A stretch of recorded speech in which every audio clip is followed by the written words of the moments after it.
Yeah, that sounds good. Miss, Nevada?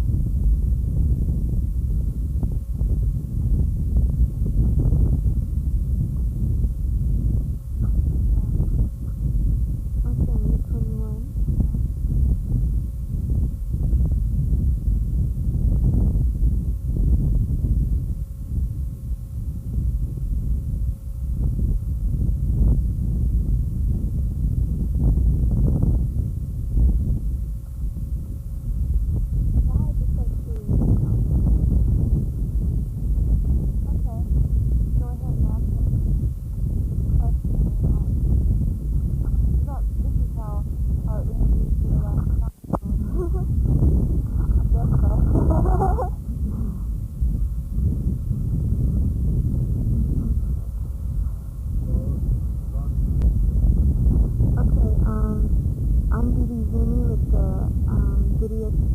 Documentation project, and I have with me Norrine Smokey.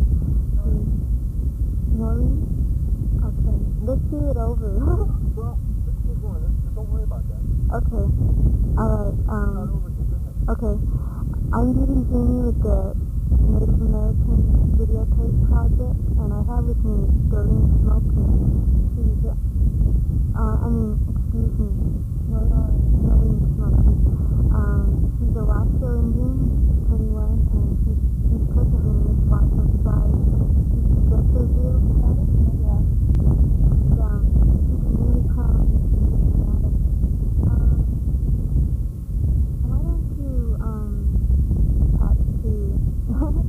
Why don't you tell me about where you went to school?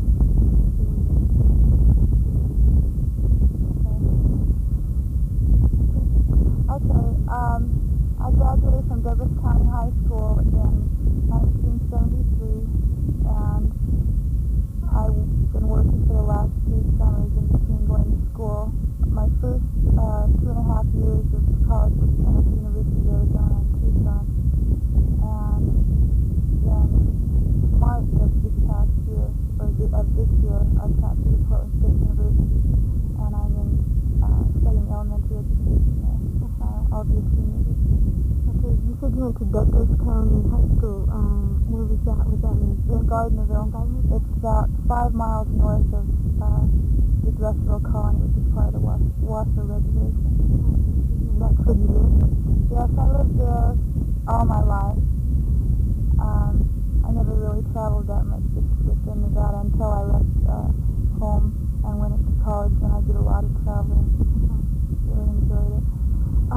So are you living there now, or? No, since I've been going to school at Portland State, well, I'll be returning in the fall, and I was able to get a job with the Portland Area Indian Health Service, and I've been working there since the end of June. What are you doing? I'm a summer clerk typist. And this is in Washington? Or no, in Portland. Oh, in Portland? Yeah, the Portland area. We take care of the service units in Washington, Oregon, and Idaho. Is it social work, or?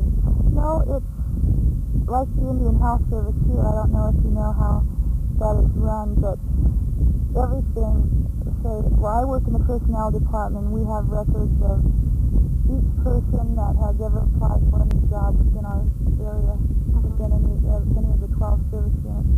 And we send out vacancy announcements, any openings for any type of position. We handle all that. We have files on all of our employees within the Portland Area Indian Health Service and all the service units too. It is. I've really learned a lot, and my supervisor's trying to talk me into going into business administration, or personnel operations, because he's the chief of personnel operations. But since I've been going to school for elementary education, I figure I would like to teach a couple of years, and then I'd like to work at a master's degree. I used to work for the Indian Health Service. Where? I worked at the ACW in Maryland. Yeah.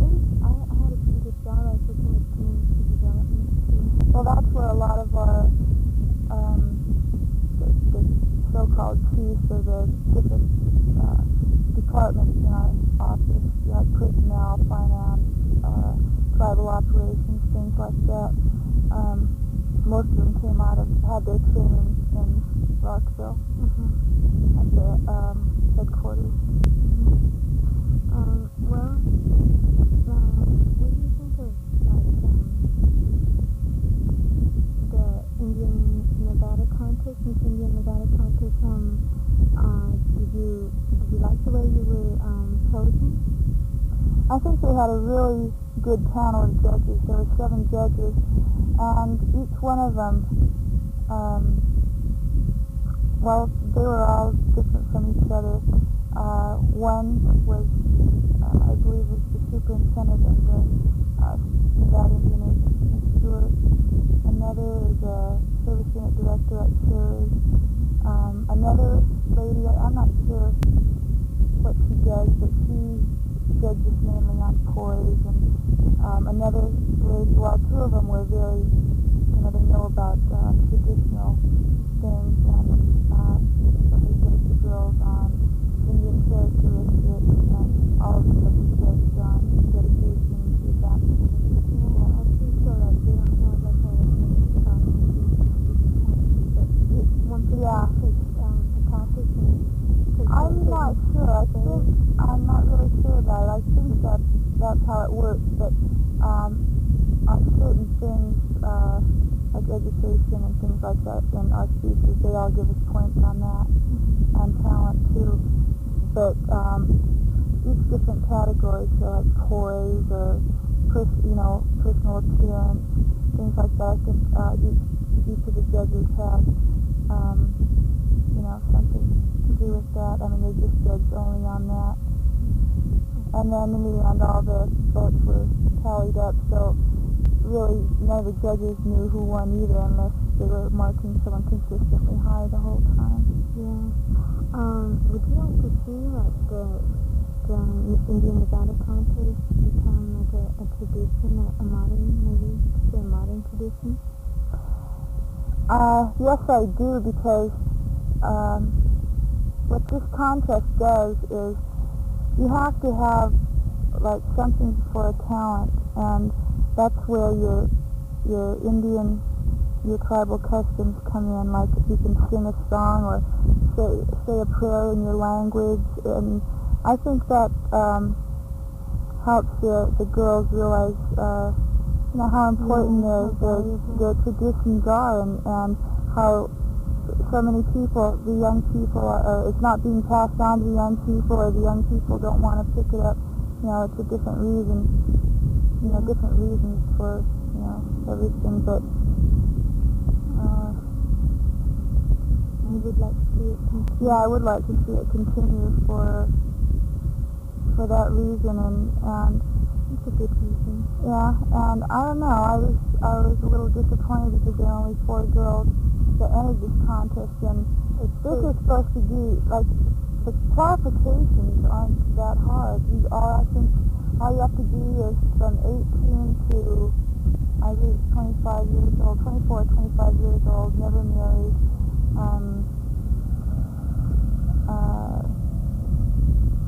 I'm not really sure what the other ones are, but there's a lot of different qualifications that they have, but it isn't that hard to fill. But a lot of girls just can't be pushed to do it, or don't want to do it on their own. Yeah. What was the representation of Nevada like with the 4 girls who entered? Was it in one central place, or? No. Well, one thing about whenever they have anything with Artists in Nevada, it seems like we hardly ever get any representation from the southern part of Nevada, like around Moapa, down near Las Vegas, and there are Indians down there. I believe they're Paiute, but we never get anything there. And this year, one contestant was from here in Fallon. The runner-up, Rose Garcia, is from Lee, Nevada, near Alco. And the other girl is from, she's representing Plymouth Lake. and I'm representing the Washoe tribe, and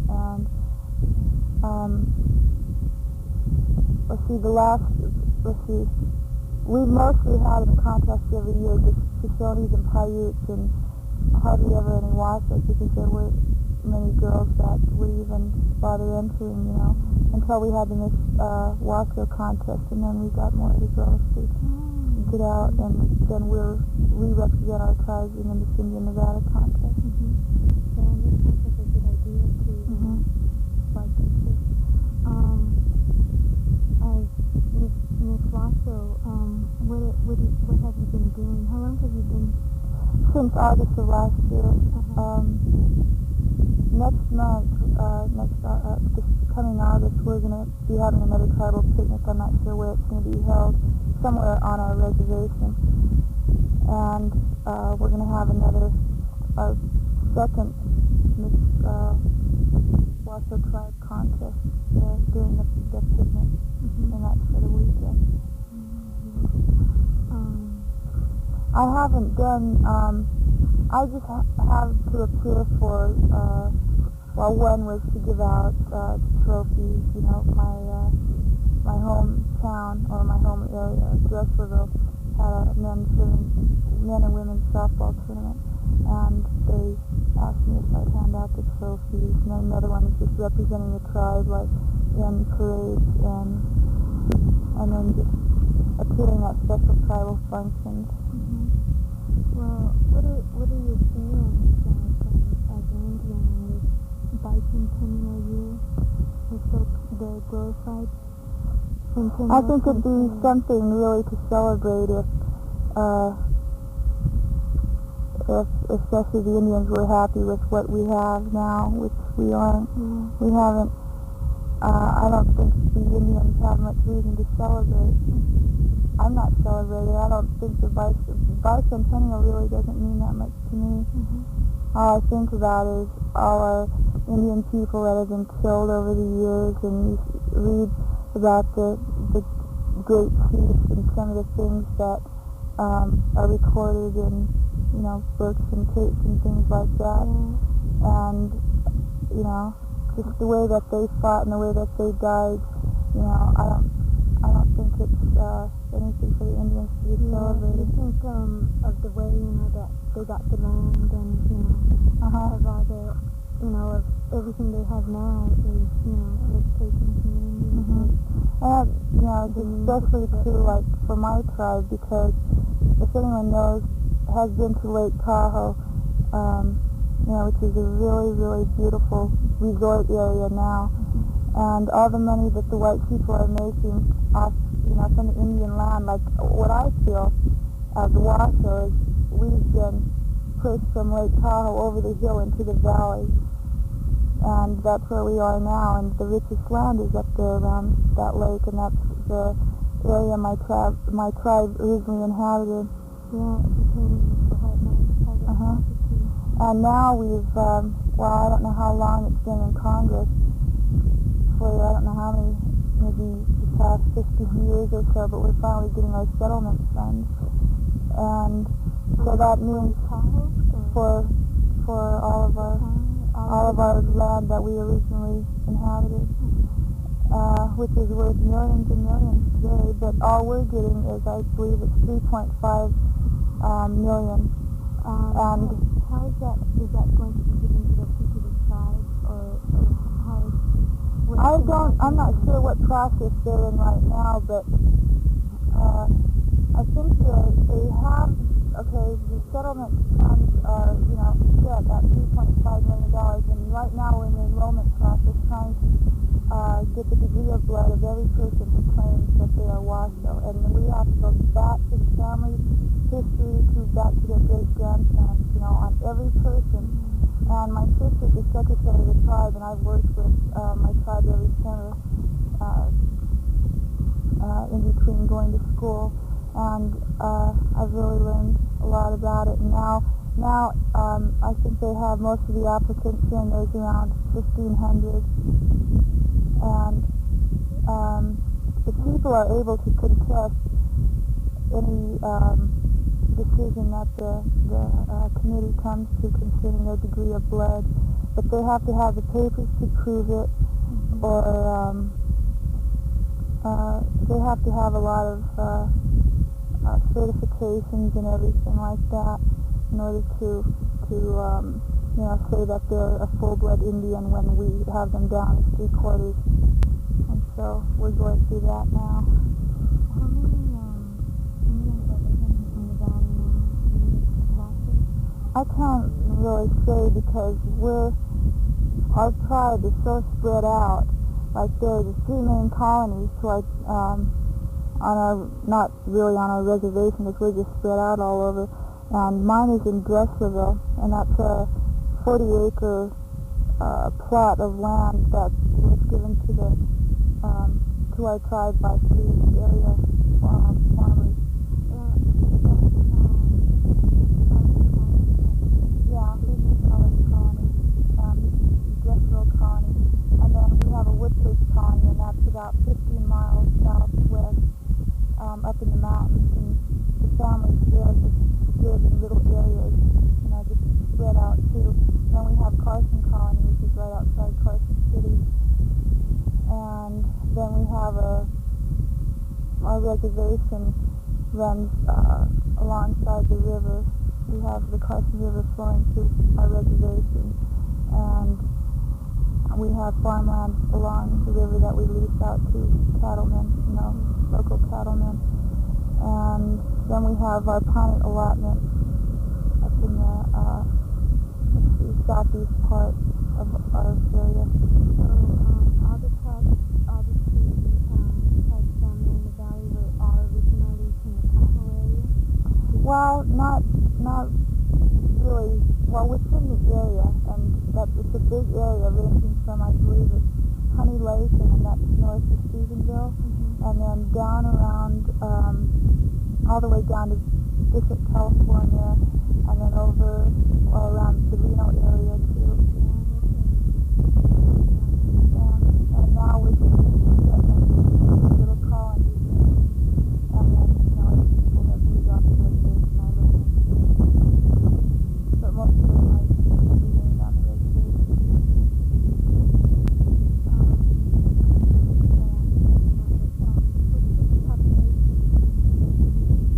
In Dresslerville,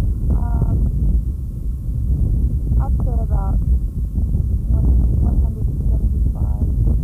And they're not all Washoe-Indians. They're Washoe who have, intermarried and have their families living there. What is Bougainville like? What is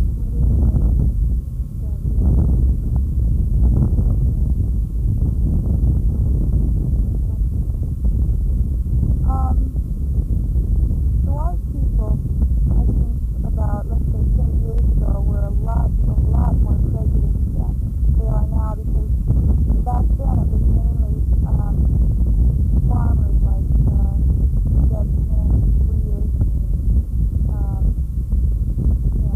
those types of people that owned the ranches and stuff around there. They didn't really like the Indians that well. And now, I think more people are moving in from the cities, moving right in our area, and I think they have a little different view. They're not as prejudiced. Yeah, I think they are, and I think that they don't really care, if you're Indian or not. But they don't look down on you because you are Indian. So I think it's changing a little, and I can't really say now because I just go back during the summer. I'm gone the whole year, and I just, I haven't lived there all year to know really what's going on that much. Well, getting back to this, this is just a post.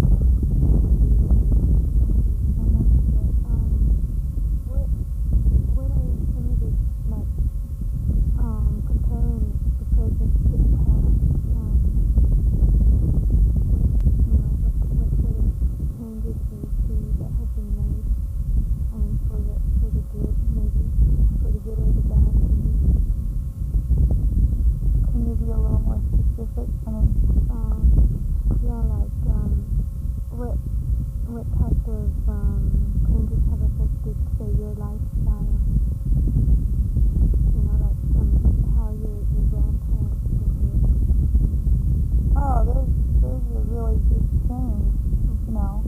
obviously. But, I don't know. I always think about it all the time when I'm home. I like to take walks out in the sagebrush and walk up on the hill and just look out over the valley and just sit up there and wonder how it was like if none of these houses were here, telephone poles and water tanks and cars and highways and everything, you know. And you just kind of look at it and wipe it out, you know, wonder what if you were with your family coming over like the hill from Lake Tahoe or something, and you come out onto this valley.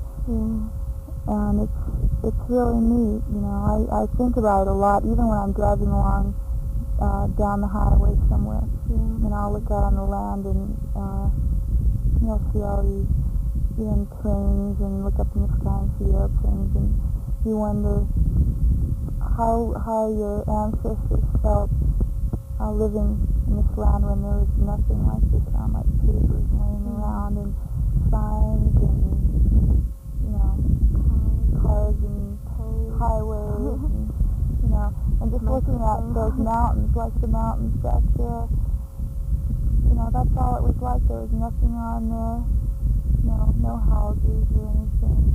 Well, you're probably, the Nevada Indians are probably a little luckier than other Indians in that, you know, the white men really want to prize lands, like, you know, there's a lot of greenery and stuff, and so they, you know, they build all over it, of course, you know, but here, you know, it's, you know, still not really that touched by the white men. So, you know, well, it's so barren. It's so barren out here, that's why. You know, but I think eventually it will be. You know, you never know when found's going to be extending all the way out here. Or, you know, when they're going to start clearing all this, the sagebrush and wheat and everything away, and then start making it into farmland, you know. I had a really good question. Oh, no.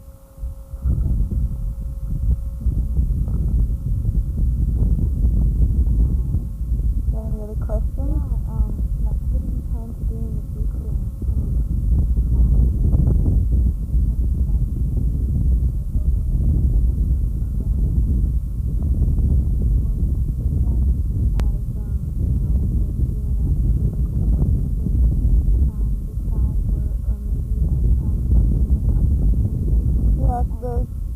There's changes I'd like to see, if I can find any solution, if I think I could find any type of, anything that might help, I'm gonna speak up for it, you know. Do you have any, like, ideas right now? Not really. I'm still trying to get over the shock of living in Nevada. It's still a little hard to believe. The contrast thing, was it that high, or was it booming or anything? No, not really.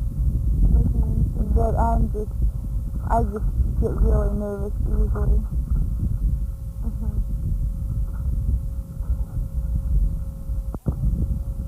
Anytime you're ready. I want to read it over first, Chris. I am spiritually and solely a whole individual. I am the immaterial essence, animating principle and actual cause of life. I am the spiritual principle embodied in human beings, all rational and spiritual beings and the universe. I am the person's total self, the active and essential part. I am the moving spirit, man's moral and emotional nature. I am the quality that arouses emotional sentiment. I am the spiritual and moral force. I am the soul. I am a particular being distinguished from a class of others. I am a single human being as contrasted with a social group. I am a particular person as all others. I am the individual entity. I am the reference of a name. I am the one who pursues a markedly independent course in thought or action. I am an individual. I am the distinguishing trait. and property under the sky. I am the spirit of the living. I am the whole of all others. I am excelling to all others. I will maintain what I have and will hold my possessions to do so. I speak for all that have the same soul of spirituality. I speak with intelligence. I speak for all that may once rule again. I speak for all the red Americans that were here before the white man came. I speak for myself, for I am Indian.